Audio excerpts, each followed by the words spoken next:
probably started out with, well, first memories would be my parents had a copy of Meatloaf Bat Out of Hell on tape, which I used to listen to a lot of.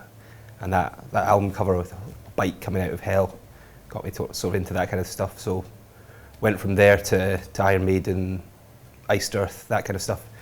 Just record shops, anything with a good sort of satanic album cover. So I moved on from that sort of Venom and then to kind of heavier stuff like death metal, black metal. Just totally driven by the artwork on the album covers originally, but after that sort of got into music. First gig I ever went to was I was taken by my mum to see Celine Dion, unfortunately.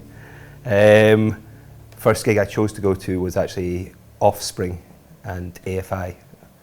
But I think the most memorable gig was probably Iron Maiden it was a benefit gig for Clive Burr down at Brixton Academy in, I can't remember the year now, 2002 maybe.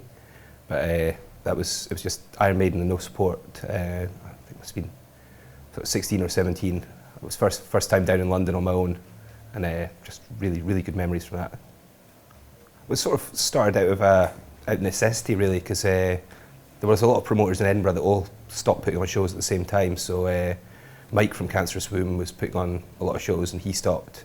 The guys from Har were putting on a lot of shows and they stopped. So there was this total absence of kind of heavier gigs in Edinburgh. So we just had helped those guys out with shows before and got to know a lot of the bands involved. So I started getting messages off people asking for gigs. So it just sort of went from there. That people asking for gigs and no one else doing it. So I thought I'd give it a shot, and so yeah, started off with very small bands, Edinburgh bands, and maybe one out of town band per show, but went from there.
The first show I ever put on was Bison Grass headlining in the Banshee Labyrinth, and they only ended up headlining because the original headliners pulled out. I can't remember who they were now, the original headliners, but we got Bison Grass down, and I think my own band played, a couple other bands played. Yeah, it was quite a crazy gig, totally hectic.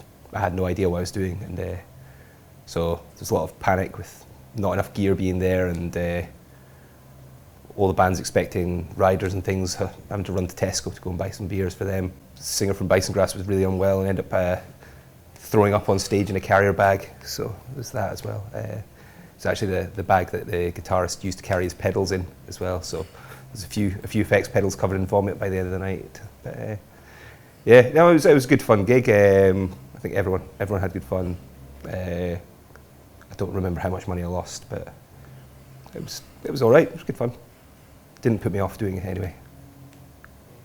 Okay, I think the first lesson I learned was expect to lose money. If you're going to put on heavy metal shows, you're probably not going to make any money, because it's just not enough money going around to pay all the bands, pay the venues, and make money yourself. But it didn't put me off putting on shows. So I think just making sure that all the bands understand what's going on before they turn up. I think there's often a lot of expectations in bands that things are going to be a lot more professional than they are, but at the end of the day it's a heavy metal gig in a small venue. There's no money in it, so it's not going to be professional. Just turn up and have fun. hope for the best.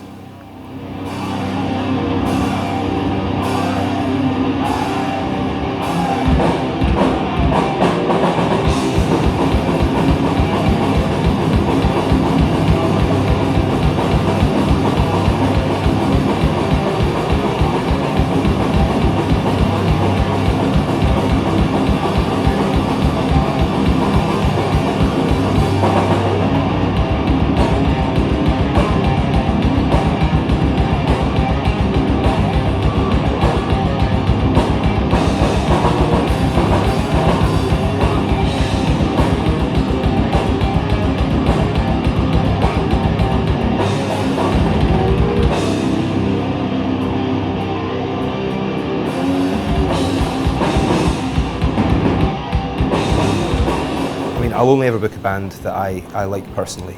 That's my number one rule. So I don't necessarily stick to one genre or stick to one style of music, one venue, anything like that, one band. If I like the band, I'm prepared to put them on and prepared to risk some of my own cash to see them, because usually they're bands that probably wouldn't be playing Edinburgh if I wasn't booking them.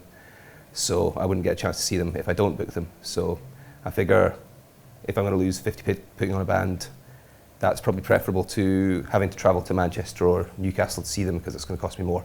In terms of genre, I'm not too picky. If I like a band, I'll put them on.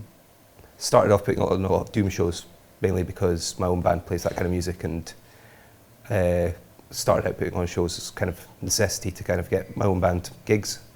And it's gone from there, so now booking anything death metal, grindcore, black metal, stoner stuff, doom, thrash, basically anything, as long as I like the band. That's about it, the only really requirement. Probably Jack's Thoth in here. I think that was a really good gig. Big turnout. Band were absolutely amazing. Dealt with some technical issues that they were having really well. Just great atmosphere, great crowd. Yeah, that was definitely one of my favourites. Another favourite was Infanticide, a grindcore band I put on here with Horse Bastard and The Day Man Lost. It was, again, a really good turnout, very intense crowd, lots of crowd surfing in this room, and yeah, just really good gig, lots of energy. I think everyone had a great time. There's been a few bad ones. I think in terms of turnout, the worst was probably I put on Striker and Screamer in here, and I think we got 7 people through the door for that, and it was a £700 guarantee for the tour, so probably total lost about £900 that show. So that was a painful one. I think tour was too expensive. I overestimated the pull of the bands, because I like them a lot, so I tend to get a bit carried away when booking bands, and if I end up in a bidding war with another promoter over a show, I'll often outbid them and then lose money because I want to see the band more. But yeah, that was probably not worth it in the long run. I think in terms of turnout, that was the worst, but the bands were great. Couldn't fault their performance, and they didn't seem too upset about playing to only 7 people. So one of the best bands I've ever seen live in here again was Witch Mountain. I think the vocalist, she was absolutely amazing. Guitarist brilliant, drummer brilliant, bassist brilliant. Just a great band, solid unit of total perfect musicians playing really good. Not massively technical, but very kind of emotive doom. And that was an excellent show. Don't really book a lot of kind of technical stuff. It's not what I'm into. I'm very much more into the kind of the riffs and the melody rather than sort of showmanship, which I think a lot of guitarists are more into. I definitely prefer the kind of just the general feel. A band really into their music, playing some sort of tight, heavy, riffy stuff.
don't put on shows in a lot of venues. It tends to be stick to the venues I know, because there's not a huge pull for the music that I put on, so we're not looking to sell out 1,000 capacity venues.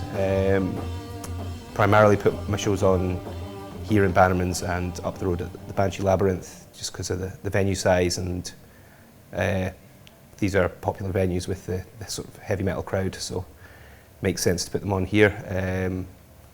Great staff in both places, great sound. It makes it a lot easier for me when I know the venue and I know the people working there. So yeah, I think these two venues are definitely couldn't do what I do without them. Outside of Edinburgh, I don't put on a lot of shows.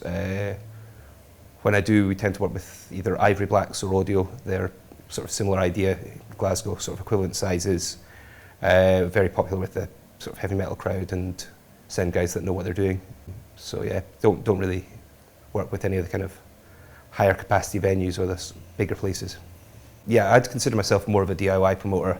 It's very rare for me to get anyone else involved in the sort of general promotion of it. From booking the shows, running the shows on the night. Often I'll do the poster artwork myself. I'll do the majority of the flyering on my own, going postering around town, down to cooking the rider for the bands and everything. I'll get friends to help out when I need, but it's not a paid job. They'll get paid in free entry and in beer, and that's about it. Yeah, so definitely very much DIY. In terms of the UK, I think the entire heavy metal community relies on DIY promoters. I think there's a very few, sort of select few guys that can make money out of this. They're very good at what they do. It's not something I'm interested in doing myself, I don't want to book a band that I'm not into, because I couldn't bring myself to promote it, because I wouldn't have the energy or the motivation to promote it. These guys want to make money, and they do, so hats off to them for turning it into a business. I just book bands I like, and then if I lose money, I lose money.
I'm keen to put ourselves on pretty much every show I book, because I only book a band I like, so the idea of supporting that band is attractive.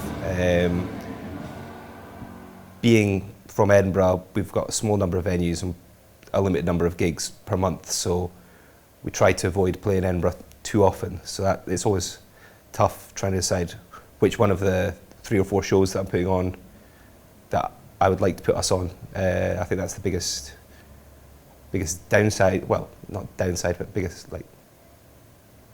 most conflict I have with the band and promoting. In terms of actually starting Piss Christ, that was out of necessity, because there was no one else putting on shows, particularly kind of do more heavier shows in Edinburgh. So it made sense, having known a lot of the guys through my friends, to start putting on shows, to make some contacts so that we could start playing outside of Edinburgh. I think that worked out quite well, because within our first year we'd done a full UK tour, which I know a lot of bands that have been going for sort of 4 or 5 years now and still haven't done a tour.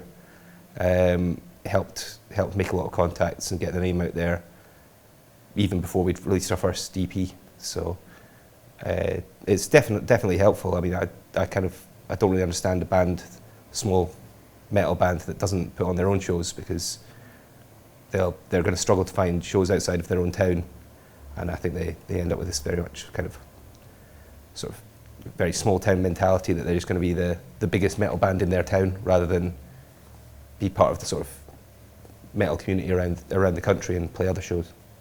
So I think that's definitely the best benefit of doing Piss Christ, has been to sort of push my own band and get us out of Edinburgh into other scenes and playing other towns.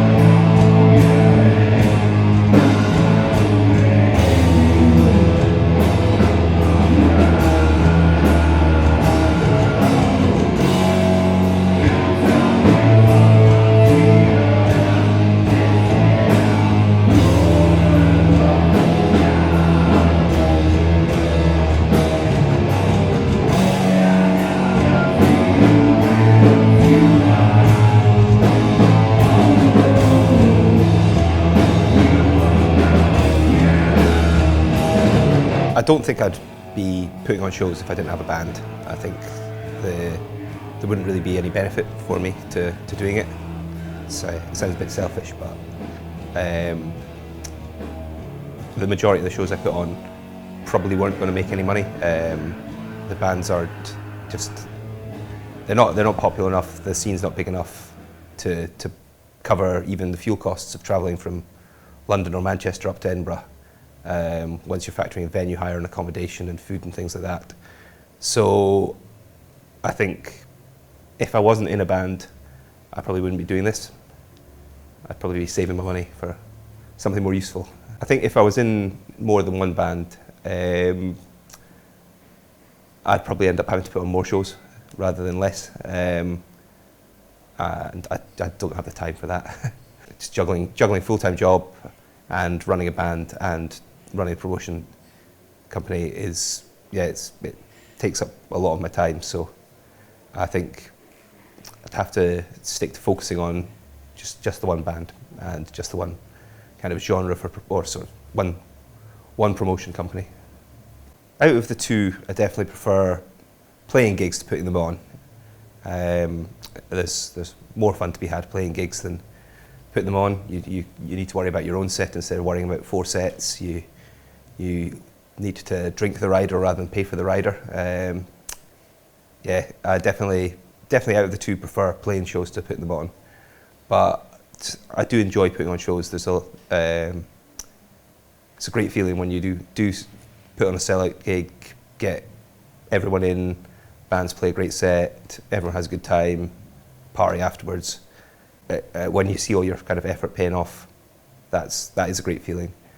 But out of the two of them, I would definitely rather play the gigs than put them on. Yeah. A lot of the really good local bands have died off at the moment. There's a bit of a kind of drought in bands at the moment. So it's a tough one as a promoter, trying to find appropriate bands to play shows, because we don't have enough support bands. So I'll end up putting on either inappropriate bands for the support, or booking the same band 3 or 4 times in a week. So either way, you don't want to do that. There's a lot of talent out there, but there's a lot of bands that don't play shows, I don't know if that's because they're lazy or if they're just not confident about it, but there's a lot of talent in Edinburgh and a lot of these guys just don't gig at all. It's a shame because I think gigging is a really, really good way to get a lot better at what you do. I think when you're in the practice room with 3 other guys playing your own stuff, if you're not taking that out the practice room and letting other people hear it, you're not getting any feedback off anyone else, so you don't really know that whether you're making good music or bad music or music that people would like. I think it's very important for bands to play live and play live as much as they can, within reason anyway. You do find a lot of these bands playing 2 or 3 gigs in the same venue in the same month, which obviously people don't turn up for them when they're doing that. So it puts a promoter off booking a band that's playing other shows the same month. I ask all bands that I'm putting on to try and avoid playing a show 2 weeks either side of a show, just to make sure that at least some of their fans turn up. I mean, the reason I book these bands is so that people come down to watch the headliners as well. So if you're not going to bring any people, you're going to struggle to get support slots. In Edinburgh, I think probably the best live band are Har, the atmospheric black metal band. They put on an excellent show, always draw a big crowd, and just really top-notch musicianship. Just really, really good guys, really into what they're doing, playing some amazing stuff. Upcoming bands, Wolf Sermon are excellent. They've played a couple of shows. I think they're playing here tonight. Really, really good. Heavy, sort of deathy doom metal. Just really, really fantastic live band. Another great local band are Sapien, very much sludgy, kind of mastodon-y, high on fire, groovy stuff. Really, really good. Totally out there. Excellent live band and just lovely guys. Really enjoy putting them on, so they tend to appear on quite a lot of the shows I put on. Like, in terms of local bands, Cancerous Womb are a very well established death metal band, and they've done a lot for the scene. Really kind of put Edinburgh on the map, when a lot of other bands were quite happy to just play the same show every few weeks in Edinburgh. They were out there touring. They've toured the country a lot. They've done American tours, European tours, and really put Edinburgh's name on the map in terms of metal. Whenever they play Edinburgh, there's always an insane crowd, really huge turnouts. They don't play Edinburgh a lot. I think they try to stick to maybe 1 or 2 shows a year, which definitely helps, because it means that when they do play, everyone turns up. A really, really good turnout for the album launch down at Studio 24. So 300 or 400 people there. So it's insane to think that a kind of local Edinburgh band can pull that big a crowd. People travelling from Europe and all over the UK just to see them play their album launch.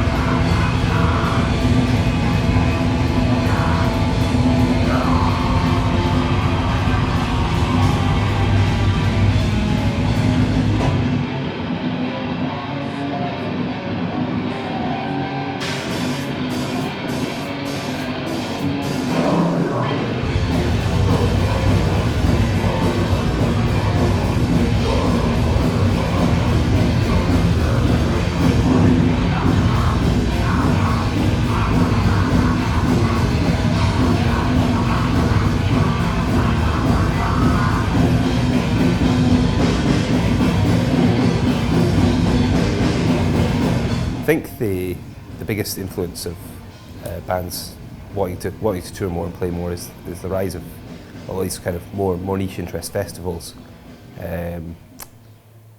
particularly things like Desert Fest and Roadburn.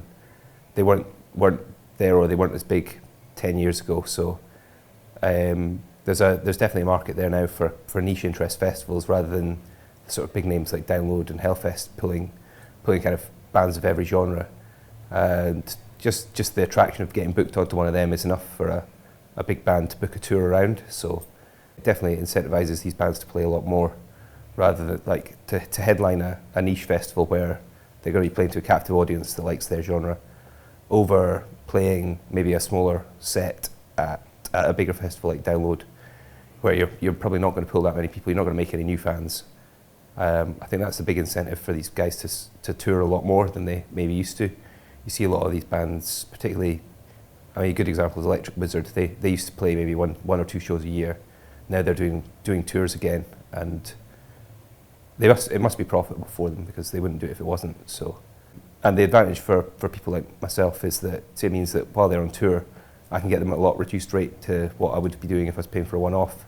So these fees are dropping, particularly for midweek shows. So it means that we can get bands that maybe 5 or 10 years ago we couldn't have got to Bannerman's because we'd have had to pay their one-off fees. We can now get them in a midweek show as part of a tour. Keeps the cost down for us. It means that I can actually afford to put them on. So it's great news for the fans. It's great news for everyone. I think number one band I'd like to book is probably Electric Wizard. Partly due to their reputation being quite a challenging band to work with. Massive fan of their music, and they've got well, I've seen them a lot of times live, and they've been excellent sometimes and not great other times, but it's always been worth watching. Definitely would love to put them on if I could. Other bands, I don't want to list a lot of UK bands, but Orange Goblin would be very high up the list of bands I'd love to book. Absolutely brilliant live band, great guys, and I think every time I've ever seen them, it's been an excellent show. So definitely keen to get them out to Edinburgh at some point. There's not a lot I would do differently. I think probably about 90% of the shows that I've put on, I would have put on even if I'd known before that I was going to lose a certain amount of money. I don't think that would have changed my decision to book the band or changed the way I ran the show. So, yeah, I think probably do most of it, make the same mistakes again. Yeah, probably think a bit more about covering costs per show. The problem is that if I lose money on one show, it means that I can't maybe put on a show next month, which is a shame. So if I was a bit more careful about putting on profitable shows, I could put on more shows. That would be the ideal situation, because there's been a few months where I've had to not put on any shows just to cover the costs of losses from previous months.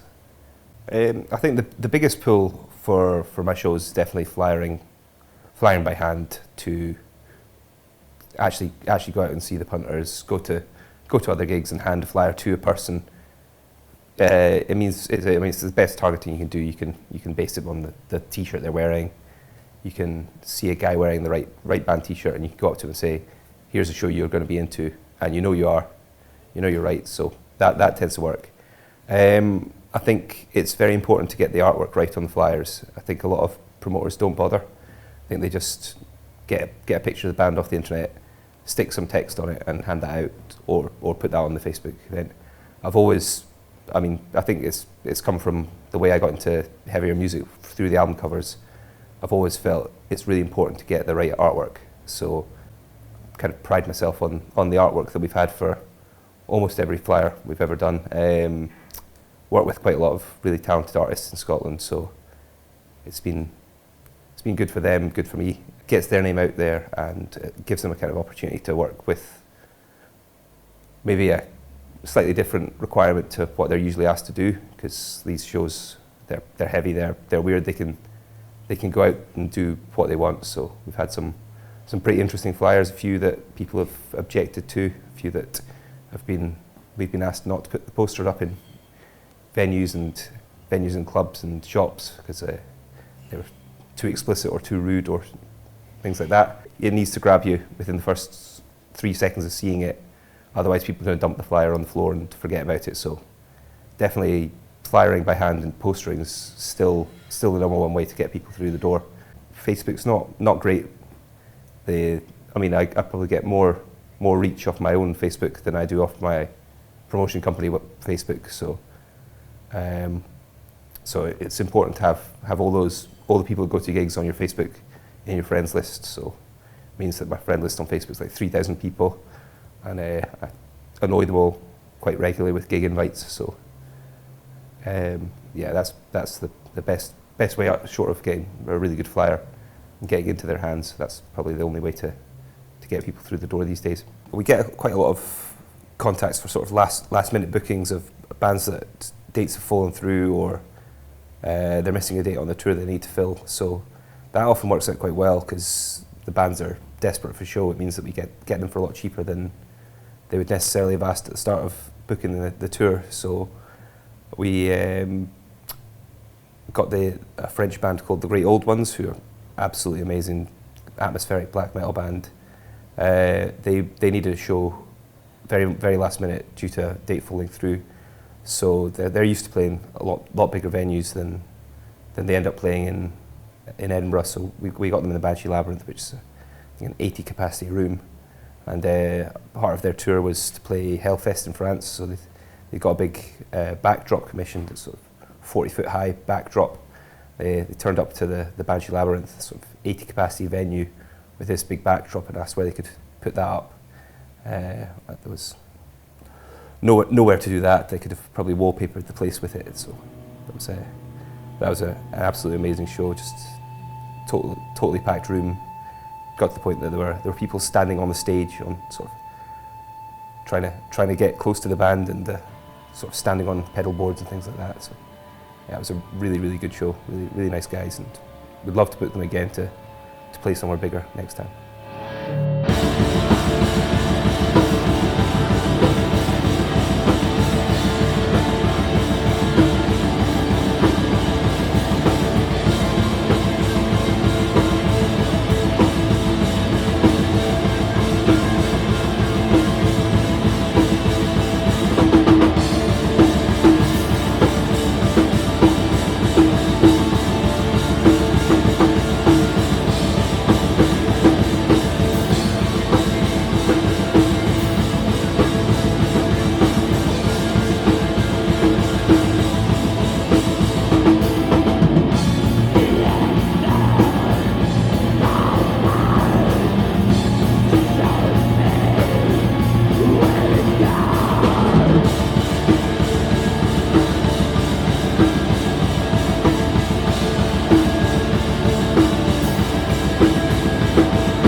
Do a number of co-promotions with other promoters and with friends. Probably the biggest sort of Edinburgh show we've done was a 2-day festival in here called Sonic Mass, which I did with Sander from Echoes and Dust. So we booked. The advantage of that was we had the place for 2 days, and we could book who we wanted to. There was no sort of strict rules to who was allowed to play or what genres we were aiming for. It was just a case of the two of us picking 4 bands we wanted to see each, and that worked out really well. So we got Space Witch from Stoke. They're really, really, really excellent atmospheric instrumental doom band. We got Pigs. That was a really good festival. We had Brittany played, and who else? Hey Colossus played as well. They were fantastic.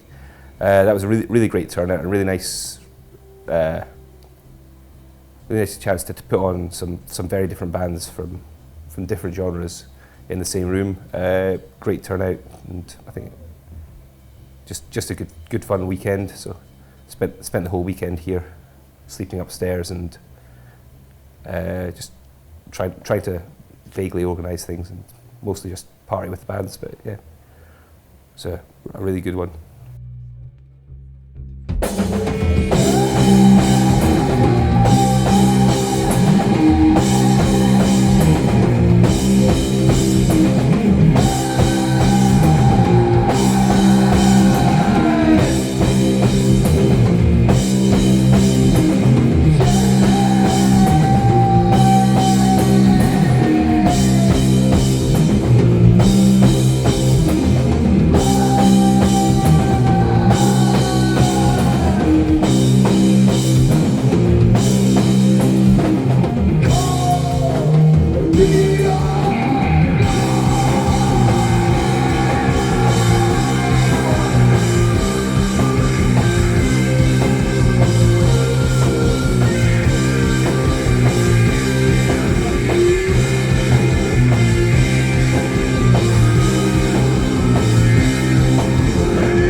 Sometimes get the opportunity to book bands that I've really liked for a long time. One great example is Elder were touring with Moss Generator. Both of them are brilliant bands that I've been into for a long time, so getting the opportunity to book them in Edinburgh was perfect. Really good turnout, brilliant crowd. Elder particularly, they're very psychedelic. Lots of projectors, lots of visuals, and just a stunning live act. So that was a really great show, and definitely love to get them back over sometime.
At the Elder and Moss Generator show, we got chatting with Tony Reid from Moss Generator, and arranged for him to master our album. So he's mastered the Atricon album as a result of a chat we had here, which was really nice. It's sounding absolutely amazing. One of the first co-promotions I ever did was with Will from Har, and we booked Morning Beloveth, an Irish doom band who, again, band I've been into for a long time. So it's a real pleasure to book them here, see them in one of my favourite venues in Edinburgh, and yeah, I had a great time. Got to know the guys quite well, and we've played a few shows with them since. So.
I mean, it's nice to meet the guys for these bands and get to know them as people. It's often a surprise when you meet these guys who you've kind of respected for a long time and kind of idolised, and you meet them and they're just a normal, sort of totally down-to-earth guy. It's very strange when you're chatting with them and find out they're just a normal human like yourself, when you've been sort of following them for so long and idolising them. So yeah, recently we put on an all day festival down at Studio 24 with bands from all around the country.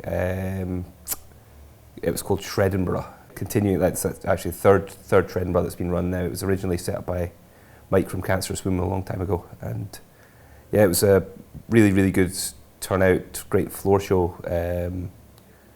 Very messy gig. I think don't think any of the bands remember playing their sets. I think everyone was having far too much fun. But yeah, no, it was a great day for everyone. I think one of the biggest shows we ever put on was UFO Mammoth from Italy. That was a co-promotion in Glasgow with Joe from Black Reach Promotions. It was a brilliant show, but we were quite worried with the rider list when it arrived. They had all these strict rules. They wouldn't play if there was green or blue lights on the stage, and they needed a hotel within 1 mile of the venue for yoga purposes. So we were a bit worried about that, but when they actually turned up, they were most chilled out, easygoing guys in the world, and put on one of the best shows I've ever seen. So that was really good.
One of the great things about doing a co-promotion is that you get a chance to watch a bit of the headliners yourself, which you often miss out on when you're promoting if you're doing it yourself, because you might end up stuck on the door all night. So that's definitely a benefit to doing a co-promotion over a totally DIY show.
It's quite rare for bands to turn up on time and be organised. I think the general rule is that the bands are going to be very late and have no idea what they're doing, even when you get up to these kind of very, very big names and sort of well-respected bands. So it is nice when a band is fully organised and turns up on time. So I think put on Windhand and Inter Arma, and those guys turned up, set up within a few minutes, just absolutely brilliant at just turning up on time, doing what they're meant to do, and being really organised. So definitely exception rather than the rule when it comes to metal bands.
I always keep threatening to quit promoting because it's an expensive, time-consuming hobby that often doesn't really kind of pay out or kind of return your investment in energy. But I keep getting offered bands that I really want to see, so I find it very hard to stop. So I think I'm into my third retirement now, and this year I've got 4 shows booked so far. Samoth Race, Primitive Man, Dope Throne and Bee Hoover all booked this year, so looks like I am not retiring this year again. Maybe 2017 I can actually do a retirement that works, but I'll get offered a band that I can't say no to, so I think I'm probably stuck doing this for a long time.